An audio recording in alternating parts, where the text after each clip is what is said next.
On Thai PBS World tonight, Thai government urged to hold peace talks with the BRN after ongoing attacks in the Deep South. Following US President Trump's tariff, the FTI warns that it could cost 800 billion baht to the Thai economy. And we find out why it is so difficult for Gen Zs to find a job.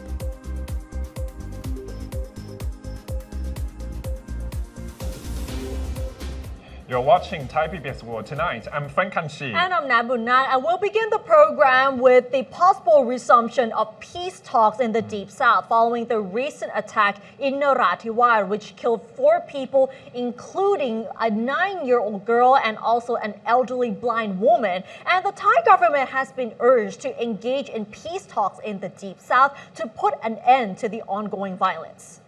The Thai government says they are ready to resume peace talks with the BRN, but on the condition that southern insurgent groups must cease the violence in the Deep South and that peace dialogue must be within the framework of the Constitution, which states that the Thai state is inseparable and the king is the head of state. Defense Minister Phumtham Wechayachai has said this today in his first reaction to the recent spate of violence targeting civilians in the 3 southernmost provinces and some districts in Songkhla province. He condemned the violence and offered his condolences to the families of the victims, adding that he has instructed security forces to be more proactive in dealing with the insurgency and in protecting the people. Phumtham said that since Anwar Ibrahim became the Prime Minister of Malaysia, he has met with the new Malaysian facilitator for the peace dialogue and informed him that the Thai government does not accept violence and will not engage in dialogue with the insurgent groups unless the violence stops first. He also told the Malaysian facilitator that the insurgent groups must cease the violence and must stop playing political games. Another condition is that the insurgent groups recognize cultural diversity, as does the government. He also made clear that there will be no talks if the insurgent groups want to create a state of Pattani to be separated from Thailand. Bhutan's statement came after the opposition People's Party issued an open letter urging the government to revive the peace dialogue with the BRN to bring an end to the recent violence targeting mostly civilians. In a Facebook post, the People's Party noted that the situation in the Deep South has deteriorated significantly, especially during the past few weeks, with a string of attacks on both Muslim and Buddhist civilians. The statement says the violence causes sorrow and anger among Muslims and Buddhists in the restive southern region, as well as Thai people across the country, adding that the latest wave of violence has shaken public trust in the peace process, which has been suspended for about a year, and has created mutual distrust between followers of different religious faiths. The killing of innocent civilians is against the principles of human rights, laws, and religious faiths, according to the statement, and in that it threatens the peace process and provokes hatred and bias against the Muslim population of the Deep South. The BRN also issued a statement expressing regret over the ongoing violence in the region, which has claimed lives and is causing a considerable hardship for innocent civilians. The group also claimed to bear no responsibility for the recent violence, stating that it has no policy to target civilians. The group also called on all parties, particularly the Thai government and armed groups, to avoid action that harm civilians while urging transparency in the investigation of the recent violence in order to build trust and reduce tensions in the region. And on this matter, Phumtham Wechayachai rebutted the BRN statement, saying that it is totally pointless for an insurgent group to issue a statement condemning the attacks because the perpetrators are actually from their group. So this is the latest in terms of the possible peace talks in the Deep South. But to give you a bit of a background, the violence and unrest in the Deep South is still going on for the past 20 years, and over 5,000 attacks have been launched over the past 20 years, and most of the attacks target civilians, and that is still ongoing. And with the most recent one before this case was when they launched attacks, and one of the young novice monks actually died from the attacks as well. So we can see that the situation has deteriorated, especially during the past few weeks, where more people were shot and killed, and there were also bomb attacks being launched as well. For Thai citizens or those people who stay in Thailand for a long time, actually this is not a new topic. But of course, for those people who just come to Thailand, they might not know what happened in the deep south there. But I think, of course, right now the Thai government wants to really solve this issue, but we still see some reluctance at this point because, of course, the defense minister, of course, also the deputy prime minister, Punthan Wichachai, there say that we won't start negotiation if there are some conditions that Ned said, no matter it cease violence or recognize Thai king, of course, as the king, head of the state, and no state of paternity at this point. And it's not just Thailand, actually. Yeah. We need to see the negotiation and collaboration with Malaysia too, because it's just at the border area that, of course, those insurgents would move around to sometimes to Thailand's soil and sometimes to Malaysia's territory. Right. It's quite difficult. And because the situation has been dragging on for so many years, none of the Thai governments were able to put an end to this misery. So we will see how it goes. But from the conflicts in the Deep South, let's turn to the north. A popular tourist destination in Chiang Rai has been closed following recent clashes near the Thai-Laos border. Puchi Pha National Park in the northern border province of Chiang Rai has been closed until further notice because of ongoing fighting between the Lao government and unidentified forces. Thai security forces along the border in the district have been reinforced to protect local communities. Puchi Pha National Park is one of the most popular tourist destinations in the province and the wider northern region, particularly during the cool season. From its mountaintop viewpoints, visitors can enjoy panoramic views deep into Laos. And the closure was announced on the park's official Facebook page and came after a stray bullet landed on the roof of a house in a nearby village on Saturday. No injuries were reported, but nonetheless, villagers are concerned that stray shells may land on Thai territory if the conflict in Laos escalates. And reports indicate, though, that the fighting appears to have subsided for now and no gunfire was heard yesterday. And like we said, the national park is very popular among local and foreign tourists, and it's known for its scenic views, but then it's better to be safe than sorry because the safety of the tourists must come first. And it's better to be vigilant at this time. Of course, those unidentified forces and Lao government, they have that fight and conflicts in just at the border with Thailand. So I think, of course, right now, tourist agency and of course our authority wants to get more careful about this one. Yep, and we can see that there are border conflicts here and there, like in the south as well, and also in the northern region as well. We see conflicts here and there, so many of the tourist attractions have to be extremely careful at this point. Hot potato, actually, for governments, no matter in north and south. And another one, actually, we have to move to economy at this point because Trump's tariffs are sending shock waves to Thailand's economy, particularly in some sectors like automobile, agriculture, and food processing, with some prediction that Thailand's economy might lose around 800 billion baht. The US President's tariff policy have already begun to impact Thailand's major industries. The Federation of Thai Industries warns the damage could reach as high as 800 billion baht.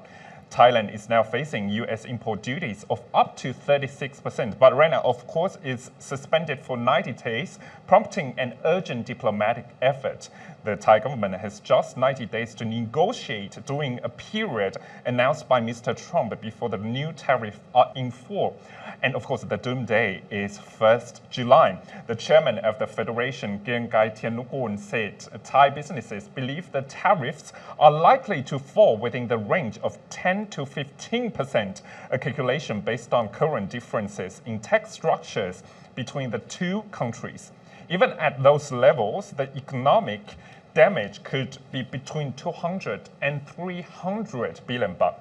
Exports account for over 60% of Thailand's GDP, and the United States remains one of its largest trading partners, with export values reaching around 55 billion US dollars last year.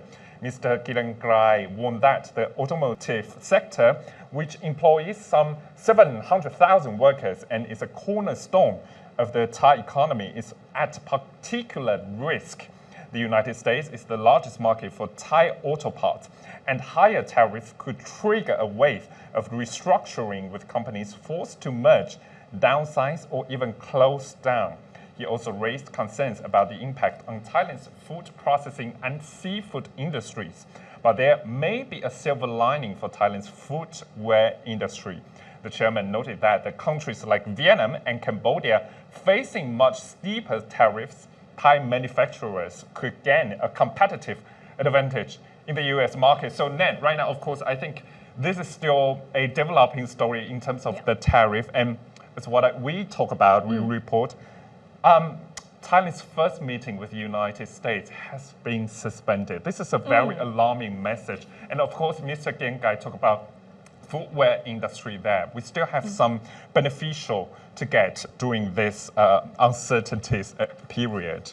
And 1st of July, doomsday for the trade tariffs, it's actually not far away. So the Thai government is actually working really hard trying to secure the first meeting with the US in terms of how they could actually find a resolution following the shocking trade tariffs that President Trump has imposed earlier. And no matter what, of course, as what we talk about, Thailand still, the economic growth still at the bottom of the chart of the ASEAN 5. So Thailand's government right now wants to push all the policies to incentivize the economy. And one of that, to boost the domestic consumption power, is 10,000 cash handout scheme here. But the bad news is that you still need to wait a bit longer, as the Thai government has confirmed today that the disbursement will be postponed. The government has decided to postpone the disbursement to 2.7 million baht to Thais aged from 16 to 20 of the 10,000 baht per person benefits under the third phase of the digital wallet scheme, which was due to take place this month. Prime Minister Paetongtarn Shinawatra told the media that the matter was not discussed by the cabinet today because the government is waiting for more feedback on the scheme from relevant agencies, coupled with the abrupt change in the global economic situation, including the reciprocal tariffs to be imposed on Thai export to the US market. She said that even though the government is intent on implementing the scheme to boost the economy, it also has to listen to opinions from agencies like Bank of Thailand and the National Economic and Social Development Council.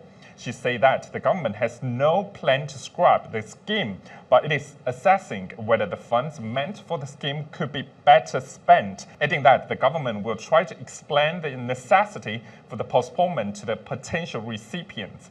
Regarding the Prime Minister claim that the Thai tariff negotiating team has unofficial and secret deals with their US counterparts, she says some parts of the deal cannot be disclosed until the time is right. She did say, though, the tariff talks will be held within 90-day time frame. So back to 10,000 cash handout here, Ned. Of course, we talk about last time, the first stage and second stage, the benefits for Thailand's economy are not that huge. And right now, the third stage for 16 to 20 Thai citizens there will be postponed. Will that really impact our economy? What do you think?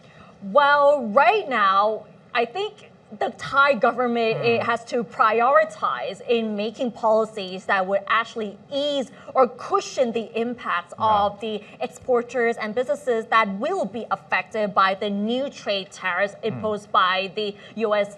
Trump administration. And this might also mean that they may need to reprioritize the use of the government's budget. But at this time, it's going to be very challenging, especially with the economic forecast that Thailand's economy will not grow to like very high levels. And like you said, Frank, that Thailand is at the bottom compared to other ASEAN countries in terms of economic growth for this year. And this is going to be a huge challenge for the Paetongtarn government to balance between the economic growth and GDP growth and also to improve the livelihood. So it's like how they're going to... Yeah, how can they actually balance that? Because you have to remember that the trade tariffs has sent shockwaves around the world. And Thailand is going to be severely affected by this. And that is already coupled with the economic forecast that is not looking so good. Before we get into the next story, of course, I still have to talk about, because that upright risk there is about, we only have this very small amount of budget, and right now we have to put like hundreds of billions but for this cash handout scheme here. But the first stage and second stage, we only see maybe just under 1% of GDP boost in the economy. So it's quite difficult for Thailand's government, like Prime Minister Paetongtarn Shinawatra, just go for it and push for that. But the downside risk is what you said. We still have to help, for example, those SMEs, small and medium enterprises, on the ground too. So tariffs right now is still coming, 1st July, and right now we have to see what the government do to mitigate that. Yes, and it looks like the tariff talks would be the biggest priority for the Thai government as well. And from those aged 16 to 20, now let's talk about new graduates, because many of these people are yet to be able to secure a new job. And we have to say that the unemployment rate in Thailand has been increasing. And right now, a very large proportion of those who are unemployed are actually new graduates. Our reporter Kitipat Chusukjit talked to some of the new graduates and also recruitment experts about why finding a job is getting much harder. Thailand's job market is going through a tough time, with around 360,000 people unemployed in late 2024. This is an 8.8% increase from the previous year, according to the National Economic and Social Development Council. Thailand's 0.88% unemployment rate may seem low, but it masks a deeper issue. Most of these jobless people are recent university graduates. New graduate Pishapong Palachai told Thai PBS World that he has been job hunting for a year but remains unemployed, as most employers require at least 1 year of experience, which is something fresh graduates clearly lack. ที่เคยโดนปฏิเสธชัดที่สุดก็คือน่าจะเป็นเพราะว่าสกิลไม่ตรงสเปคอะไรอย่างเงี้ยครับแล้วก็อีกอันนึงที่เจอก็คือประสบการณ์1ปีครับผมประสบการณ์อย่างน้อย1ปีเนี่ยอันนี้เป็นอะไรที่ลำบากระดับหนึ่งเลย This experience gap mixed with rising competition and low starting salaries is leaving many Gen Z job seekers anxious about their futures. มันเป็นความเครียดเนาะว่าเราจบมาแล้วเนี่ยเราต้องใช้เงินแต่ทุกวันนี้ยังลำบากเงินพ่อแม่อยู่พ่อแม่ก็จะเกษียณแล้วอะไรอย่างเงี้ยครับมันก็จะเป็นความรู้สึกที่แบบว่าเฮ้ยทำไมยังแบ่งเบาภาระที่บ้านไม่ได้สักทีวะอะไรอย่างเงี้ยครับอันนี้จะเป็น1เรื่องละแล้วก็อย่างที่2คือการโดนปฏิเสธเรื่อยๆครับมันก็ทำให้รู้สึกว่าแบบเฮ้ยเราเดินมาถูกทางจริงๆหรือเปล่าสกิลที่เราฝึกมันเหมาะสมกับการใช้ชีวิตจริงๆไหม An economic researcher explains that Gen Z is entering the workforce during a time of major change and uncertainty. So for me, definitely the number one factor is the slow growth. When you have growth, when the economy is growing, maybe 4 or 5% like in the past 2 decades, there are more opportunities and people are feeling okay, right? That if you don't have the job now, in the future, there are going to be new jobs. And when you enter the market, you're going to find some opportunities. But right now, when you go into the market, there are not so many jobs openings. Companies keep closing or move out of Thailand.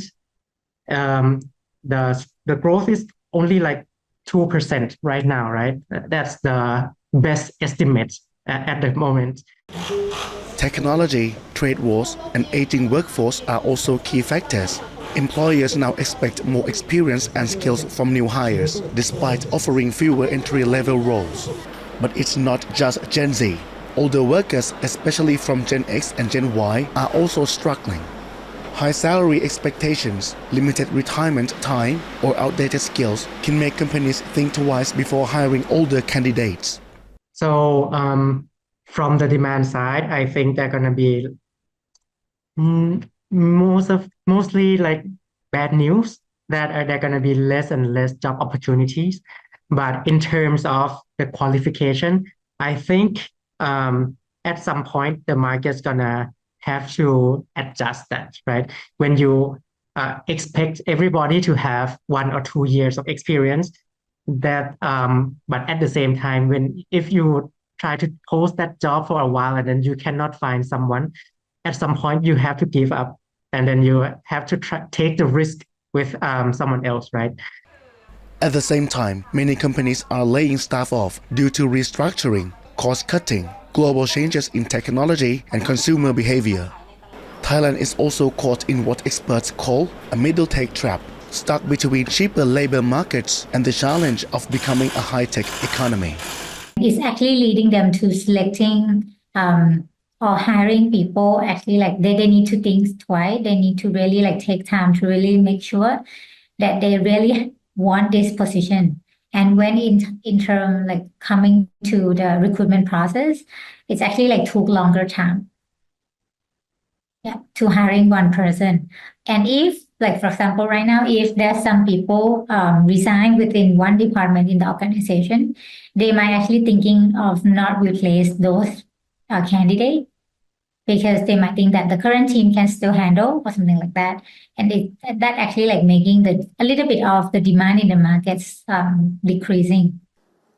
Recruitment professionals do, however, still hold some hope. To be honest, because I've been in the business long enough, like 16 years, I see like things go up and down all the time. So I still have a positive like will that like in the future things will actually like getting better. Yeah, when we know exactly what is the skill and what is the thing that the market looking and people can adjust.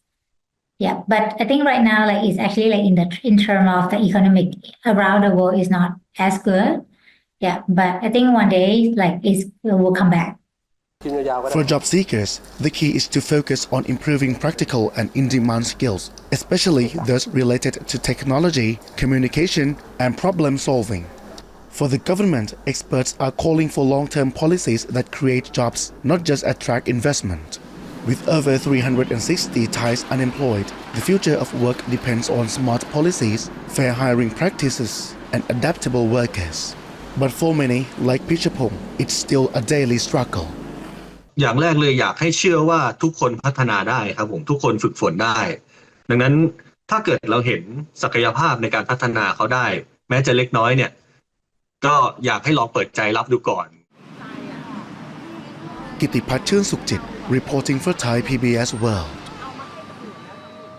And the hard truth that slapped people's faces for so many years is that even though the job is considered an entry level, they still require at least 1 year experience. And the new graduate that Kitipat talked to was that how is it possible for someone to get 1 year experience before getting their very first job, because most of the university students could only actually get internships, and that is the only experience that they would get unless they are taking part-time jobs. I mean, in our era, right, of course, we are Gen Y at this moment, and during the internship, maybe before, when we were university students, we just got into one internship and we had a new job automatically. But right now, it's not the case. So I think employers right now, they want to see all the techniques and tactics from these first jobbers, and they have to upskill themselves before they really get into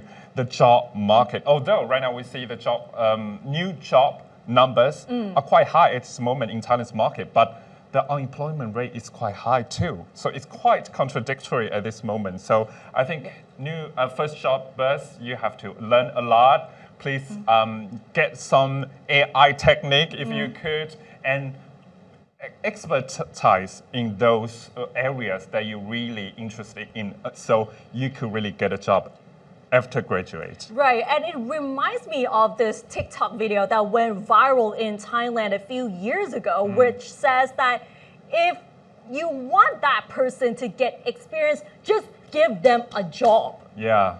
But now it's not the case in this era. Unfortunately, so new graduates have to work much harder, getting more skills in order to get accepted into this very first job. All right, and that wraps up tonight's edition of Thai PBS World Tonight. Join us every Monday and Tuesday at 6 p.m. on Thai PBS World's Facebook and YouTube Live. And don't forget to follow us on social media and our website, thaipbsworld.com, for all the latest stories and analyses about Thailand. Thanks for watching, and we'll see you next week. สวัสดีค่ะ สวัสดีครับ